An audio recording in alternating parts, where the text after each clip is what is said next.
إن الحمد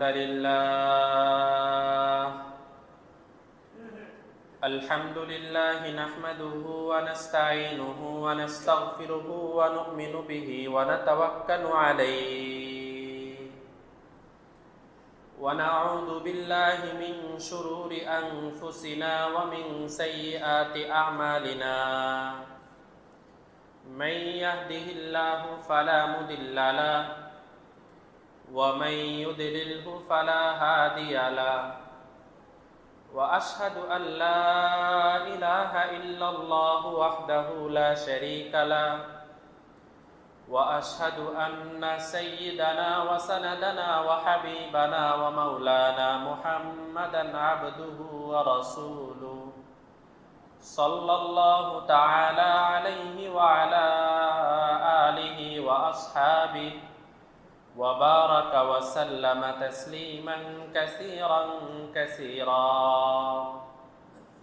أما بعد فأعوذ بالله من الشيطان الرجيم بسم الله الرحمن الرحيم يا بني آدم قد أنزلنا عليكم لباسا يواري سوآتكم وريشا ولباس التقوى ذلك خير ذلك من آيات الله لعلهم يذكرون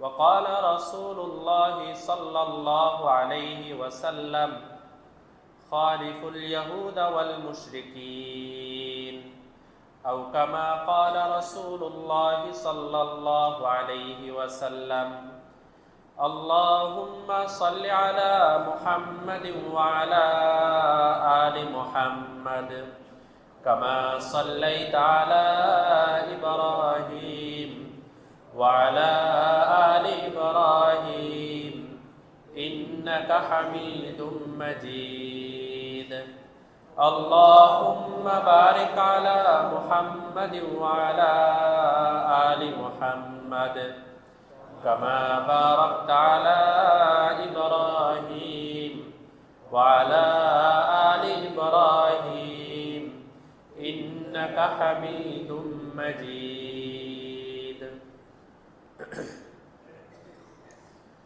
الحمد لله الحمد لله الحمد لله মহান আল্লাহ রব্বুল আলামিনের দরবারে দিল থেকে শুকরিয়া আদায় করছি, যিনি আমাদেরকে সালাতুল জুমা আদায় করার জন্য আগেই মসজিদে আসার তৌফিক দান করেছেন। আমরা অন্তরের অন্তঃস্থল থেকে বলি আলহামদুলিল্লাহ। কোরআন মাজিদের 15 পারায় আল্লাহ তাআলা বলেছেন ওয়ালাকাদ কাররামনা বানি আদম। এই পৃথিবীতে কোটি কোটি মাখলুক আমি সৃষ্টি করেছি, তবে বনি আদমকে আমি সর্বশ্রেষ্ঠ বানিয়েছি। আদম আলাইহিস সালামের ছেলে সন্তানাদি মানুষ জাতিকে আমি সর্বশ্রেষ্ঠ বানিয়েছি। এদের চাইতে শ্রেষ্ঠ আর কোনো মাখলুক নাই।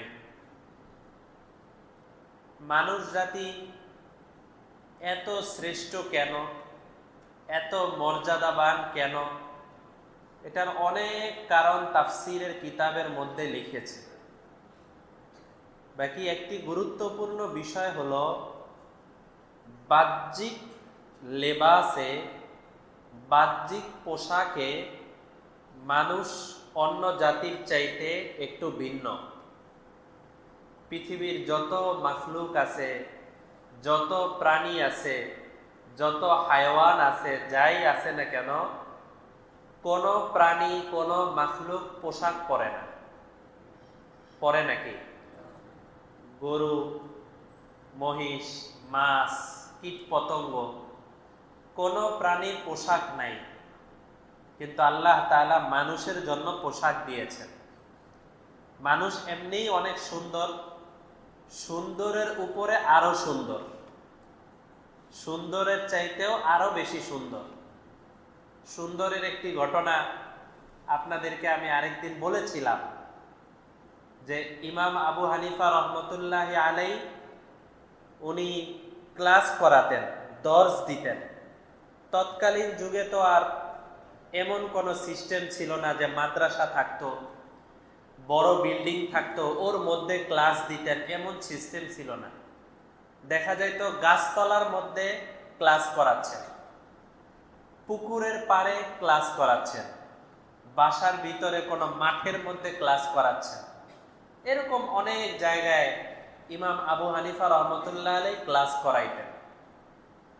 তো এক ছেলে আবু ইউসুফ, এই আবু ইউসুফ এর বাবা ছোটকালেই মারা গেছে। মারা যাওয়ার কারণে তাদের আয় রোজগার ছিল না, টাকা পয়সার ইনকামের কোনো জায়গা ছিল না, যার ফলে তার মা মানুষের বাড়িতে বাড়িতে গিয়ে ধোপার কাজ করত, কাপড় ধুয়ে দিত, আর এর বিনিময়ে কিছু টাকা কামাই করত। তো তার মা যখন একটু বড় হলো, বাচ্চা আবু ইউসুফ যখন বড় হয়েছে, তখন আবু ইউসুফকেও বিভিন্ন বাড়িতে বাড়িতে নিয়ে যায়। এটা অনেক বাড়িতে আপনারাও দেখেছেন, যারা বিভিন্ন বাসায় কাজ করে তারা সন্তানকেও সাথে নিয়ে যায়। তো সন্তানকেও সাথে নিয়ে যেতে যেতে মা কিভাবে কাপড় ধোয় এটা আবু ইউসুফ মোটামুটি শিখে ফেলছে। এখন মা বিভিন্ন বাড়িতে বাড়িতে আবু ইউসুফকে কাজে পাঠায়, বাচ্চাকে কাজে পাঠায় যে তুমি ওই বাড়িতে কাপড় ধো আর আমি এই বাড়িতে কাপড় ধুই। তো কাপড় ধোয়ার পরে আবু ইউসুফ বাড়িতে আসতে অনেক দেরি করে, মার কাছে টাকা চায়।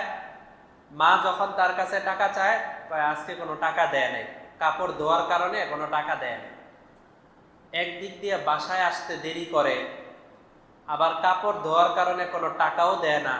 এটা আশ্চর্য লাগছে।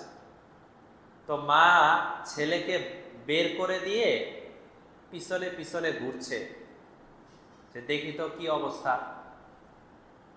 তো পিছনে পিছনে ঘুরতে ঘুরতে দেখে যে তার ছেলে আবু ইউসুফ সে আবু হানিফার ক্লাসের মধ্যে গিয়ে বসে যায়। কেন? আবু হানিফা নামাজের মাসালা বলে, আবু হানিফা রোজার মাসালা বলে। এক আবু হানিফা রহমতুল্লাহ আলাইহি শরীয়তের কোরআন আর হাদিস এই দুই জায়গা থেকে 12 লক্ষ মাসালা বের করেছেন। বর্তমানে অনেক মানুষ বলে আবু হানিফাকে মানার দরকার নাই, ডাইরেক্ট কোরআন পড়ো, ডাইরেক্ট হাদিস পড়ো। তাদেরকে একটু বলে দিবেন আবু হানিফার কিতাব পড়া ছাড়া সরাসরি কোরআন থেকে হাদিস থেকে মাসালা বের করে দেখাও তো দেখি। পারবে? পারবে না। অনেক মাসালা আছে কোরআন হাদিসে স্পষ্ট নাই, মৌলিক কথা বলা আছে, কিন্তু আবু হানিফা রহমতুল্লাহ আলাইহি ওগুলা বের করে দিয়ে গেছে। আমাদের চোখ দুর্বল। কোন কোন জায়গায় দেখবেন মাটি, পুকুর খনন করছেন করছেন করছেন, পানি বের হয়ে গেছে, তাই কিনা? আবু হানিফা রহমতুল্লাহ আলাইহি এমন মানুষ, কোরআন হাদিস আমাদের কাছে আছে, কিন্তু আবু হানিফা রহমতুল্লাহ আলাইহিকে আল্লাহ তাআলা এমন নজর দান করেছেন, উনি পুকুর খনন করে সব পানিগুলো আমাদের কাছে বের করে দিয়ে গেছে। এই জন্য আমরা ওনার কাছে ঋণী, আমরা ওনার কাছে ঋণী। বহুত বড় আলেমে দিন, এত বড় আলেমে দিন সাহাবাই কেরামের পরে আর আসে নাই। এত বড় আলেম কয়জন মানুষ আছে যে 12 লক্ষ মাসালা বের করেছেন? আর উনার কিতাবগুলো, উনার যেই কিতাবগুলো, উনার হাদিসের কিতাবগুলোর ব্যাখ্যা গ্রন্থ, ব্যাখ্যা এখনো লেখা হচ্ছে। তো এরকম একজন মানুষের ক্লাস তাহলে কত দামি ক্লাস! তার দর্শগুলো, তার এক একটা লেকচারগুলো, এগুলোর মধ্যে কত জ্ঞান ভরা, কত আলোচনা ভরা। তো আবু ইউসুফ ওখানে গিয়ে বসে যায়। তো গ্রামের মহিলা, সে তো আর আবু হানিফার মাকামও বুঝে না, তার মর্যাদাও বুঝে না। তো সে বুঝে টাকা, দোপার কাজ করবে 500 টাকা পাবে। এখন বাচ্চা একদিনও টাকা দেয় না, গিয়ে আবু হানিফার ক্লাসে বসে যায়। তো আবু হানিফা রহমতুল্লাহ আলাইহির কাছে আবু ইউসুফের মা একদিন রাগ করে ওই ক্লাসের মধ্যে গিয়ে বলছেন, এই মৌলভী সাহেব, আপনি আমার ছেলেটাকে তো ধ্বংস করে দিচ্ছেন। আমার ছেলে তো কোনো টাকা পয়সা কামাই করতে পারছে না, দোবার কাজ করতে পারছে না, কোনো টাকা কামাই করছে না, আপনি কি শুরু করছেন এই সমস্ত ক্লাস ইত্যাদি। অনেক সাধারণ মানুষ আছে যারা বুঝে না, ওলামায়ে কেরামকে গালিগালাজ করে। এরকম মানুষ ওই জমানাও ছিল। আবু হানিফা রহমতুল্লাহ আলাই বড় সাদা মাথা ভাবে জবাব দিলেন, মা, হে আমার মা, অবুঝ মা, আপনি বুঝতে পারছেন না। আপনি বলছেন যে আপনার এই বাচ্চা টাকা পয়সা কামাই করতে পারছে না। আমি তো দেখতে পাচ্ছি আপনার এই বাচ্চা বড় হওয়ার পরে বাদশার টেবিলে বসে একসাথে ফালুদা খাইতেছে। আমি দেখতে পাচ্ছি আপনার এই বাচ্চা বাদশার টেবিলে একসাথে বসে ফালুদা খাচ্ছে। তৎকালীন যুগে ফালুদা এটা অনেক দামি খাবার ছিল, অনেক ভালো খাবার ছিল। এরপরে মায়ের কথা কিছুটা অমান্য করে করেই, একটু এলোমেলো করে করেই আবু ইউসুফ কাপড়ও ধোয়, আবার আবু হানিফার ক্লাসেও বসে। এক পর্যায়ে আবু হানিফা রহমতুল্লাহ এই ছাত্র আবু ইউসুফ, উনি অনেক বড় আলেম হয়ে গেছে, এমনকি বিবাহ শাদী করে বাচ্চা কাচ্চা হয়ে গেছে, তারপরেও উনি পড়ালেখা বাদ দেন নেই। আবু হানিফা যতদিন জীবিত ছিলেন ততদিন আবু হানিফার সাথে লেগেছিলেন। ওনার ছেলে মারা গেছে, সংবাদ আসছে আপনার ছেলে মারা গেছে, তো তাড়াতাড়ি চলেন, জানাজা ইত্যাদি কাজ করতে হবে। তখন উনি জবাব দিছেন যে আমার ছেলে মারা গেছে, ওই জানাজায় যদি আমি যেতে চাই তাহলে আবু হানিফার একটা ক্লাস মিস হয়ে যাবে, আমি ওই ক্লাস মিস দিতে পারবো না। তোমরা জানাজার কাজ শেষ করে দাও, আমি হুজুরকে নিয়ে এখানে দোয়া করে দিতেছি। মানে একজন মানুষ যখন এলেমের পাগল হয়ে যায়, জ্ঞানের পাগল হয়ে যায়, তখন তার থেকে এমন আশ্চর্য অনেক কিছু প্রকাশ পায়, যেটা আমরা অনেক সময় শুনলে মাথার মধ্যে প্রশ্ন জাগবে, কি বলে, ছেলের জানাজায় যায় নাই। আসলে জানাজায় না যাওয়ার কারণ ছিল ভিন্ন। তো উনি বড় হওয়ার পরে, আবু হানিফার তো ইন্তেকাল হয়ে গেছে অনেক আগেই, আবু ইউসুফ বড় হয়ে গেছেন। বড় হয়ে যাওয়ার পরে এত বড় বাদশাহ হারুনুর রশিদের ছেলে মামুনুর রশিদ, এই মামুনুর রশিদ এর কাছে এক মহিলা আসে, আসার পরে না পুরুষ আসছে, আসার পরে বলছে, তৎকালীন জমানায় তো বাদশার পক্ষ থেকে আলাদা মুফতি থাকতো, আলাদা মুফতি সাহেবরা থাকতো রাজদরবারে।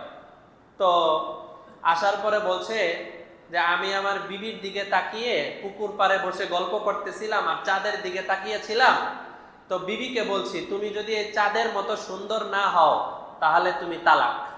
আমরা তাফসিরে তালাকের মাসালা আলোচনা করতেছি 2-3 সপ্তাহ ধরে। এই অনেক মানুষের মুখের ব্যালেন্স ঠিক থাকে না, কথায় কথায় তালাক দেয়।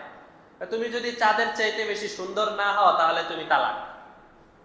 বিবি সাথে সাথে পর্দা মুখের মধ্যে ফেলে দিল, নেকাব পরে ফেললো, কারণ আমি তো তালাক হয়ে গেছি, চাঁদের মতো সুন্দর তার হওয়া সম্ভব না। বিবি চলে গেছে। এখন এই স্বামীর মাথা খুলছে, হায় হায় কি করলাম। আসছে মামুনুর রশিদের দরবারে। দরবারে আসার পরে উনি সব মুফতিয়ানে কেরামদেরকে ডাক দিছেন যে এই লোক এই কথা বলছে, তুমি যদি চাঁদের চাইতে সুন্দর না হও তাহলে তুমি তালাক। তখন সব মুফতি সাহেবরা একত্রিত হয়ে ওনারা ফতোয়া দিচ্ছেন যে এই মহিলার সাথে এই স্বামীর সম্পর্ক ছিন্ন হয়ে গেছে, কারণ একজন মানুষের চাঁদের মতো সুন্দর হওয়া সম্ভব না, এজন্য তালাক হয়ে গেছে। আবু ইউসুফ রহমতুল্লাহ আলাই, এই আবু হানিফার ছাত্র, এই সমস্ত মুফতি সাহেবদের মাঝখানে উনি ইখতিলাফ করছেন। উনি বলছেন যে না, আমার দৃষ্টিতে এই তালাক হয় নাই। কেন তালাক হয় নাই? কোরআন শরীফে একটা সূরা আছে, ওয়াত্তিনি ওয়াজ্জাইতুন ওয়াতুরি সিনিন ওয়াহাদাল বালাদিল আমিন লাকাদ খালাকনাল ইনসান ফি আহসানি তাকওয়িম। এই সূরার অর্থ হলো ওয়াত্তিন, 3 ফলের কসম, ওয়াজ্জাইতুন, জাইতুন ফলের কসম, ওয়াতুরি সিনিন, তুর পাহাড়ের কসম, ওয়াহাদাল বালাদিল আমিন, মক্কা শহরের কসম। আল্লাহ এতগুলো কসম খেয়ে এরপরে আল্লাহ কি বললেন? লাকাদ খালাকনাল ইনসান ফি আহসানি তাকওয়িম, আমি মানুষকে পৃথিবীর সব কিছুর চাইতে সুন্দর করে বানিয়েছি। আবু ইউসুফ বলেন, আমার দৃষ্টিতে এই তালাক হয় নাই, কারণ আল্লাহ আগেই বলে দিছেন আমি মানুষকে সবচেয়ে সুন্দর করে বানিয়েছি, সুতরাং মানুষ চাঁদের চাইতেও সুন্দর, তার বিবি চাঁদের চাইতে এখন সুন্দর না, জন্মের পর থেকে তার বিবি চাঁদের চাইতে সুন্দর আছে, সুতরাং এই কথার কারণে তার তালাক হয় নাই। তো বাদশাহ মামুনুর রশিদ এত বেশি অবাক হয়েছে যে সব মুফতিয়ানে কেরাম যারা তারা দাঁড়িয়ে আছেন যে এই আয়াতের মাধ্যমে যে তালাক হবে না আমাদের তো মাথায় আসে নাই। তো উনি তাড়াতাড়ি আবু ইউসুফকে ডাক দিছেন, ডাক দেওয়ার পরে টেবিলের মধ্যে বসছেন, বসার পরে ওই পাশে আবু ইউসুফ, এই পাশে উনি, মাঝখানে খাদেমদেরকে বাদশা দাওয়াত দিছেন, এই তাড়াতাড়ি কিছু ফালুদা নিয়ে আসো, আমি আবু ইউসুফকে খাওয়াবো। তো ফালুদা নিয়ে আসে, নিয়ে আসার পরে এক পাশে বাদশার ফালুদা আর এক পাশে আবু ইউসুফের ফালুদা। আবু ইউসুফ রহমতুল্লাহ আলাইহি ফালুদার মধ্যে চামচ দিয়া নড়াচড়া করে আর চোখের পানি ফেলে, খাইতে পারতেছেন না, কান্না চলে আসছে। কি ব্যাপার মুফতি সাহেব, আপনি কান্দেন কেন, আপনার কি হইল? আমি তো ছিলাম ধুপির ছেলে, আমি তো একজন ধুপি মহিলার ছেলে ছিলাম, বাদশার দরবারে আসব আর আসার পরে একই টেবিলে বসে বসে ফালুদা খাবো, এটা তো আমার পক্ষে সম্ভব না, বাদশার সাথে দেখা সাক্ষাৎই করতে পারবো না।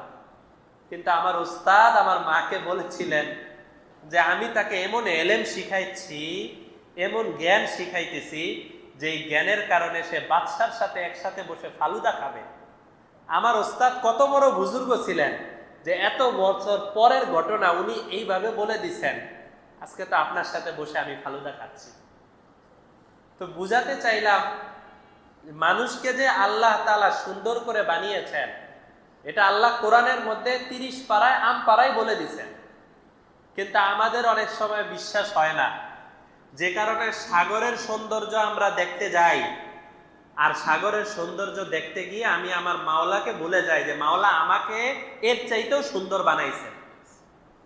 বাগানের সৌন্দর্য দেখি, বিভিন্ন ধরনের জায়গায় রিসোর্টে যাই, আরো বিভিন্ন জায়গায় ঘুরতে যাই, আহ কত সুন্দর, কিন্তু আমি যে ওই সব কিছুর চাইতে বেশি সুন্দর এটা আমার মাথায় থাকে না, আমার দৃষ্টিতেও থাকে না।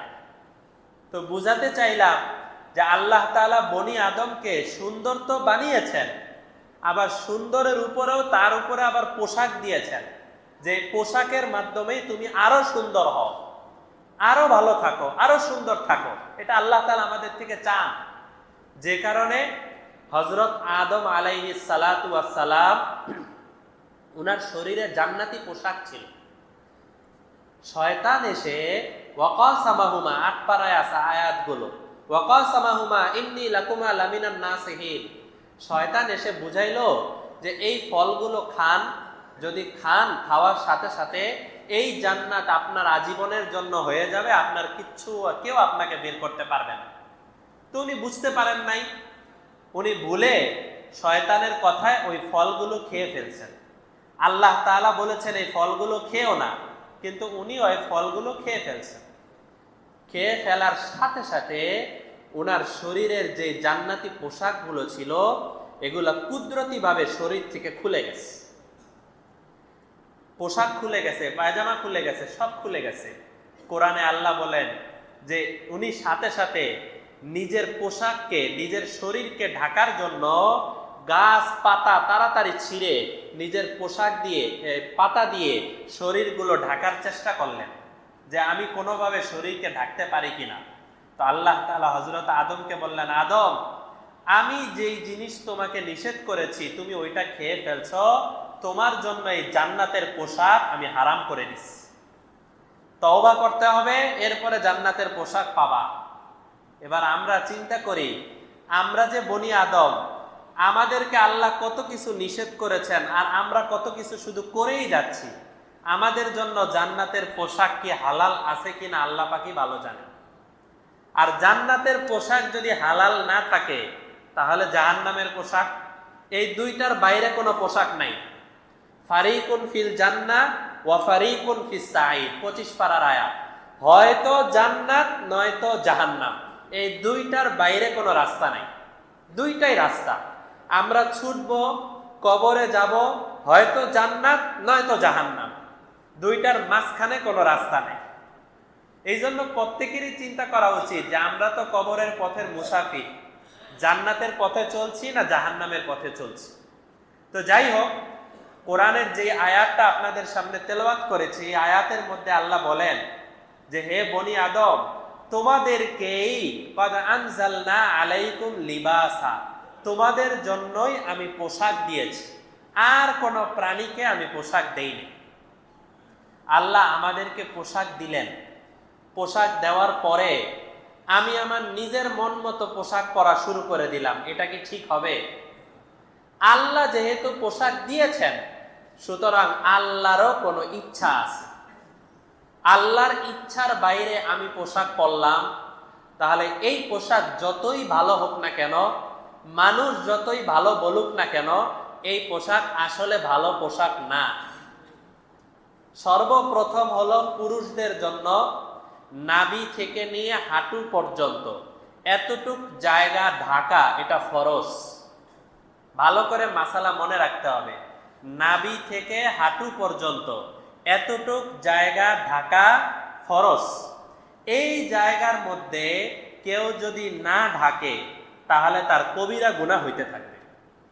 আবার আরেকজন ঢাকে নাই, আমি তার দিকে তাকিয়ে আছি, তাহলে আমার তাকানোর কারণে, ওই জায়গায় তাকানোর কারণে আমারও কবিরা গুনাহ হতে থাকবে, দুইজনেরই কবিরা গুনাহ।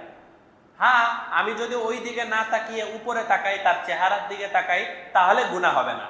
কিন্তু যদি নিচের দিকে তাকানো হয়, তার হাঁটুর উপরে যেখানে কাপড়, ওই জায়গার দিকে তাকানো হয়, তাহলে আমারও কবিরা গুনাহ হবে। স্বামী স্ত্রী মাসালা ভিন্ন, বাকি সাধারণ মানুষদের ক্ষেত্রে বলছি।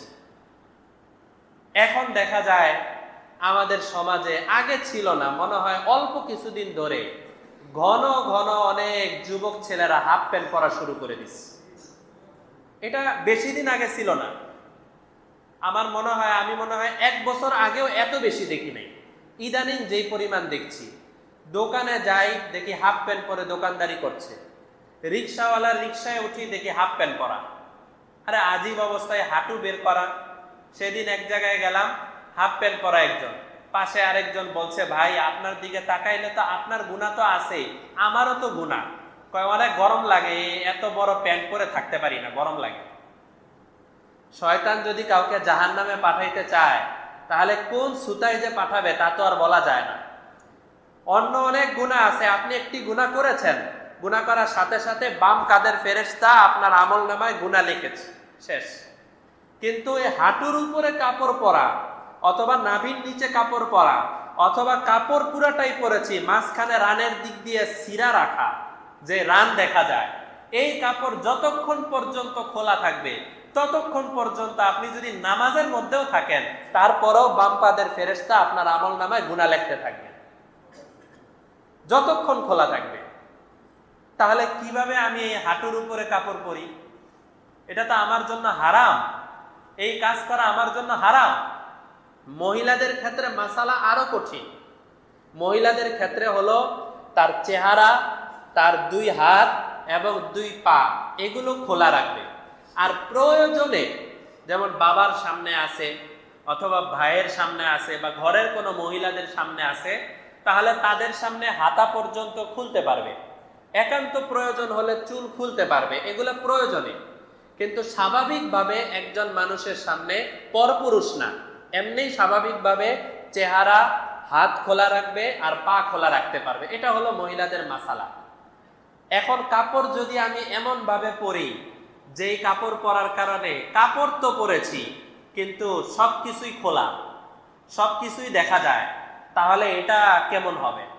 আমাদের নবীজি সাল্লাল্লাহু আলাইহি ওয়াসাল্লাম একদিন হাদিসের মধ্যে বললেন যে, দেখো আমার উম্মতের মধ্যে 2টা শ্রেণী আছে, যারা জাহান্নামে চলে যাবে, যারা জাহান্নামে যাবে, কিন্তু আমি তাদেরকে এখন পর্যন্ত দেখি নাই এবং দেখবো না।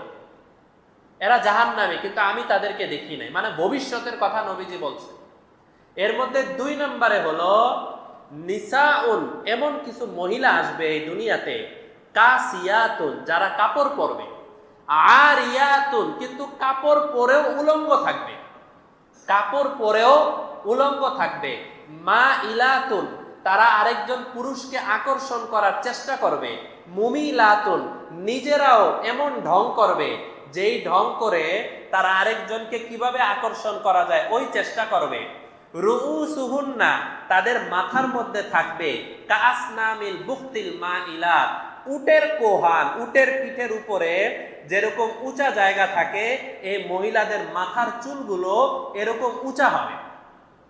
আশ্চর্য লাগবে আপনাদেরকে একটা কথা যদি বলি, এই হাদিসের ব্যাখ্যা গ্রন্থগুলোর মধ্যে বহু ওলামায়ে কেরাম ব্যাখ্যা করছেন। অনেক ওলামায়ে কেরাম লেখছেন কাপড় পরে আবার কিভাবে উলঙ্গ থাকে এটা আমাদের বুঝে আসে না, তাই এই হাদিস আমরা বুঝতে পারি নাই, আমাদেরকে মাফ করবেন। কিতাবের মধ্যে স্পষ্ট লেখা আছে এটা, মানে কয়েকশো বছর আগের যে কিতাবগুলো এগুলোর মধ্যে লেখছে যে নবীজি এটা বলছেন, বাকি নবীজির কথার উদ্দেশ্য কি এটা আমাদের বুঝে আসে নাই, কাপড় পরে কিভাবে উলঙ্গ থাকবে। কিন্তু বর্তমান জমানার ওলামায়ে কেরাম ওনারা বলেন আমাদের বোঝা হয়ে গেছে কাপড় পরে কিভাবে উলঙ্গ থাকে। কাপড় তো পরে, কিন্তু এটা কোনো কাপড় না। কাপড়ের অর্থই তো হলো ঢেকে রাখা, কিন্তু এমন কাপড় পরে যেই কাপড়ে কিছুই ঢাকে না, তাহলে এটা তো ওই মহিলাই। নবীজি বলেন লা ইয়াদখুলনাল জান্নাহ, এই ধরনের মহিলা যারা এই জাতীয় কাপড় পরে এরা জান্নাতে তো যাবেই না। ওয়ালা ইয়াজিদনা রিহাহা, এরা জান্নাতের কোনো ঘ্রাণও পাবে না। ওয়াইন্না রিহাহা লাতুজাদু মিন মাসিরাতি কাযা ওয়া কাযা, অথচ জাহান্নামের ঘ্রাণ অনেক দূর থেকেই মানুষ পাইতে থাকবে। কিন্তু এই মহিলারা এরা কোনোদিন জান্নাতের ঘ্রাণ অনেক দূর থেকে মানুষ পাবে, কিন্তু এই মহিলারা এরা জান্নাতের ঘ্রাণও পাবে না। এখন অনেক নেককার, অনেক পরহেজগার, কিন্তু এমন কাপড় পরে যেই কাপড়ের মধ্যে কোনো পর্দা তো নাই, বরং ঢাকার যে বিষয়টা ঢাকাটাও নাই। বোরকা আমি এমন ভাবে পরলাম যে এই পরার কারণে আমার শরীরের অঙ্গ প্রত্যঙ্গ সাইজ পর্যন্ত আরেকজন বলে দিতে পারে, তাহলে এই বোরকা পরার কি অর্থ? পুরুষদের ক্ষেত্রে মাসালা হলো তারা যে কাপড় পরবে এই কাপড়টাও একটু ঢোলা ঢালা হওয়া, যে কারণে তার শরীরের কোনো অঙ্গ নড়াচড়া করলে বাহির থেকে যাতে বোঝা না যায়, এটা হলো পুরুষদের মাসালা। তো মহিলাদের মাসালা কেমন? হ্যাঁ, স্বামী স্ত্রীর ব্যক্তিগত মাসালা আমি এখানে বলছি না, তাদের দুইজন স্বামীকে খুশি করার জন্য স্বামী যেই ধরনের পোশাকে খুশি হবে ওই ধরনের পোশাক, প্রয়োজনে আধা হোক অর্ধেক হোক, সেটার মাসালা ভিন্ন, এটা জায়েজ আছে। আমি অন্যদের কথা বলছি। এই যে মহিলারা এই জাতীয় কাপড় চোপড় গুলো পরে, এদের ব্যাপারে সতর্ক থাকতে হবে, বুঝাতে হবে যে জান্নাতের ঘ্রাণও তাদেরকে পাওয়া যাবে না। এই জন্য খেয়াল রাখবেন, সতর ঢাকা এটা হলো 1 নাম্বার বিষয়। 2 নাম্বার বিষয় হলো সতরটা এমন হওয়া যেই কারণে আমার শরীরের অঙ্গ প্রত্যঙ্গ বোঝা না যায়, বরং স্বাভাবিকভাবে আমি পরব। আর বোরকা যদি পরি, বোরকার ক্ষেত্রে মাসালা হলো আমার বোরকাটা এই পরিমাণ ঢিলে ঢালা হওয়া যে কারণে বাহিরের মানুষ আমার ভিতর সম্পর্কে কোনোভাবেই অনুভব করতে না পারে আমার ভিতরের অবস্থা কেমন। এখন চিন্তা করেন, কোরআনে আল্লাহ তাআলা 18 পারার মধ্যে আল্লাহ বলেন, দেখো মহিলারা তোমরা ঘরের মধ্যে নূপুর পরে এই পরিমাণ আওয়াজে নড়াচড়া করো না যে তোমার নূপুরের আওয়াজে আরেকজন পুরুষ আওয়াজ পায় এবং তোমার প্রতি আকর্ষণ তৈরি হয়। এখন যারা বলে যে বোরকা পরবা বাকি চেহারাটা খোলা রাখতে পারো, কোনো সমস্যা নাই, তাহলে এখানে পর্দা হইল কোথায়? আজকে আপনারা ইউটিউব গুগলে সার্চ দেন, দেখবেন এরকম অনেক ফতোয়া আছে যে বোরকা পরলে শুধুমাত্র চেহারাটা খোলা রাখা এটা জায়েজ আছে। আরে ভাই, তাহলে বোরকা পরারই কি দরকার? চেহারা তো এমনিই কাপড়ের মধ্যে খোলা থাকে, বোরকা আলাদাভাবে কেন পরবো? হযরত আয়েশা রাদিয়াল্লাহু তাআলা আনহা পুরা বোরকা পরতেন, বোরকার উপরে আলাদা নেকাব লাগাতেন, নেকাব লাগিয়ে বাম চোখের এই জায়গায় এদিক দিয়ে কাপড়টা হালকা ছিঁড়া রাখতেন, কারণ এটা তো ছিঁড়া না রাখলে রাস্তা দিয়ে উনি চলতে পারবেন না, এই জন্য এই জায়গাটা উনি ছিঁড়া রাখতেন। আমাদের ওলামায়ে কেরাম বলেন বর্তমানে আধুনিক জমানা, এখন ছিঁড়া রাখার কোনো দরকার নাই, পাতলা আবরণ দিয়ে দিলেই রাস্তাও দেখা যাবে, ভালোভাবেই চলাফেরা করা যাবে। কিন্তু চেহারা পুরোটা খোলা রাখা এটা তো পর্দার বিধানের সাথে কোনো মিলে না। একজন পুরুষ আরেকজন মহিলাকে বিয়ে করবে কি করবে না এই ডিসিশন নেয় কিভাবে? তার চেহারা দেখে, নাকি অন্য কোনো কিছু দেখতে হয়? চেহারা দেখে ডিসিশন নেয় যে আমি এই মেয়েকে বিয়ে করব কিনা। এখন এই চেহারাই যদি সব জায়গায় খোলা রাখা হয় তাহলে পর্দা কোত্থেকে হলো? এই জন্য এই কাজ কোনোভাবেই করা যাবে না। পর্দার বিধান, যখন বাইরে বের হতে হবে ঢিলা ঢালা পোশাক পরা, ঢিলা ঢালা বোরকা পরা, এবং এমন বোরকা পরা যেই বোরকার মধ্যে ডিজাইনের দরকার নাই। ডিজাইন তো এই জন্য যে আরেকজন ভালো বলবে, তা আপনার ডিজাইন বাহিরের পুরুষরা ভালো বলার কি প্রয়োজন? সাদা সিধা ভাবে থাকবেন, রাজরানীর মতো থাকবেন। আপনার রাজা হলো আপনার স্বামী, আর দুনিয়ার মানুষদেরকে আপনার রাজা বানানোর কোনো দরকার নেই। আপনার স্বামীকে আপনার যত সৌন্দর্য বোঝানো দরকার বুঝান, প্রত্যেক বুঝানোতে সওয়াব হতে থাকবে। কিন্তু মানুষদেরকে বুঝাবেন, নবীজি বলেন কোন মহিলা যদি বাইরে বের হওয়ার সময় আতর লাগিয়ে বের হয়, আর ওই আতরের ঘ্রাণ যত দূর পর্যন্ত যাবে জান্নাত তত দূর পর্যন্ত তার জন্য হারাম হয়ে যাবে। এখন তো বাইরে বের হলেই এমন সেন্ট, এমন জিনিস দিয়ে বের হয়, পুরুষরা না তাকালেও তাকাতে হবে। আমরা অনেক দিনদার মানুষরাও বুঝি না যে না একটু সেন্ট লাগাইছে বা একটু আতর লাগাইছে, সমস্যা কি? না ভাই, এই বিধান মানা যাবে না। মহিলাদেরকে ঘরের ভিতরে রাখা এটার মধ্যেই তাদের জন্য সম্মান। দ্বিতীয় আরেকটা বিষয় পোশাকের ক্ষেত্রে, সেটা হলো আমার পোশাকটা এমন হওয়া যেই পোশাক দেখার কারণে আল্লাহর নিয়ামতের কথা স্মরণ হয়। একবার নবীজি সাল্লাল্লাহু আলাইহি ওয়াসাল্লামের কাছে এক সাহাবী আসলেন, ময়লা পোশাক পরা। নবীজি বললেন, কি ব্যাপার, তোমার তো সামর্থ্য আছে, তুমি এরকম ময়লা পোশাক কেন পরলা? তো সাহাবায়ে কেরাম তো অনেক সময় অনেক কিছু বুঝতেন না। বললেন, ইয়া রাসূলুল্লাহ, আপনাকে তো অনেক সময় দেখি আপনি তালিওয়ালা জামা পরেন, আপনাকে অনেক সময় দেখি আপনি পুরাতন জামা পরেন, আপনাকে দেখি সাদা সিধা জামা পরেন, এই জন্য আমি এই ময়লা পোশাক পরে আসছি। নবীজি বললেন, ইন্নাল্লাহ তাআলা ইউহিব্বু আন ইয়ারা আতারা নি'মাত রাব্বি। দেখো, আমি তো তালিওয়ালা জামা পরছি, আমার সামর্থ্য নাই এই কারণে। আমি পুরাতন জামা পরছি, আমার সামর্থ্য নাই এই কারণে। কিন্তু সামর্থ্য থাকার পরেও আমি যদি ময়লা জামা পরতে থাকি, মানুষজন আমাদেরকে দেখে মনে করবে যে মুসলমান মানেই হলো ফকির, মুসলমান মানেই হলো অপরিচ্ছন্ন, মুসলমান মানেই হলো চিরাফাটা। সামর্থ্য থাকার পরেও এরপরও এই ধরনের অপরিচ্ছন্ন থাকার কোনো সুযোগ নাই। সামর্থ্য আছে, এরপরও আমি পাগড়ি, এমন পাগড়ি পরলাম যেই পাগড়ি ছিঁড়া, কি প্রয়োজন ভাই? এই জায়গায় তো কোনো বুজুর্গই না। আপনি সামর্থ্য আছে, সামর্থ্য থাকলে আপনি ভালো পাগড়ি পরেন, সামর্থ্য আছে ভালো জুব্বাই পরেন, ভালো সামর্থ্য আছে ভালো পাঞ্জাবি পরেন, মানুষ যাতে আমাদেরকে দেখলে খারাপ না বলে। আল্লাহ রসুল বলেন, আল্লাহ তাআলা যখন দেখেন কোন বান্দা আল্লাহর নিয়ামত প্রকাশের জন্য সামর্থ্য অনুযায়ী ভালো পোশাক পরেছে, তখন আল্লাহ ওই বান্দার উপরে খুশি হয়ে যান। ইন্নাল্লাহ তাআলা ইউহিব্বু, আল্লাহ ভালোবাসেন, আল্লাহ খুশি হয়ে যান। তৃতীয় আরেকটা বিষয় হলো, পোশাক তো পরব, কিন্তু এমন পোশাক যেই পোশাকের কারণে আমি মুসলিম নাকি আমি হিন্দু এটা পার্থক্য করা যায় না, এই পোশাক পরাও যাবে না। দেখা যায় আমি এমন ভাবে টাই ইত্যাদি সবকিছু লাগালাম, মুখে যদি দাড়ি না থাকে আর মাথায় যদি টুপি না থাকে, তাহলে কেউ বুঝতে পারবে না সালাম দিবে কি দিবে না, এ নিয়ে শঙ্কায় থাকে। তাহলে আমি মুসলমান হিসাবে আমার কি আলাদা স্বকীয়তা থাকলো? হ্যাঁ, আপনার অফিস থেকে যদি আপনাকে নির্ধারিত একটা পোশাক দেয় যে অফিস যখন করবা তখন এই পোশাকটা পরে আসতে হবে, স্কুলে যখন যাবা তখন এই পোশাকটা পরে যেতে হবে, এরকম যদি কোনো নির্ধারিত থাকে, তাহলে সেই ক্ষেত্রে আপনি অতটুকু ডিউটি করার জন্য ওই পোশাকটা পরতে পারেন। কিন্তু স্বাভাবিকভাবে যারা নামাজ পড়ি, নামাজের সময় পাঞ্জাবি যদি উপরের দিকে উঠিয়ে রাখে, যে হাতের কোণের উপরে উঠে গেল, তাহলে এই হাতা খোলা রাখা অবস্থায় নামাজ পড়া মাকরুহ। নামাজ হয়ে যাবে কিন্তু নামাজ পড়া মাকরুহ। এখন পাঞ্জাবি উপরে উঠিয়ে যদি নামাজ পড়ি তাহলে যদি মাকরুহ হয়, তাহলে শার্ট পরে পুরা হাত খোলা রেখে যদি নামাজ পড়ি তাহলে নামাজ মাকরুহ হবে না? নামাজ মাকরুহ হবে। এই জন্য হাতা পর্যন্ত পোশাক রাখার চেষ্টা করা। আমার পোশাক যাতে ইহুদি নাসারাদের মতো না হয়, আমার পোশাক যাতে হিন্দু খ্রিস্টানদের মতো না হয়, বরং আমাকে দেখলেই একজন মানুষ নামাজি বলে, দিনদার বলে। আল্লাহ তাআলা আমাদের সবাইকে সুন্নত তরিকায় পোশাক পরার তৌফিক দান করেন। ওয়া আখিরু দাওয়ানা আনিল হামদুলিল্লাহি রাব্বিল আলামিন।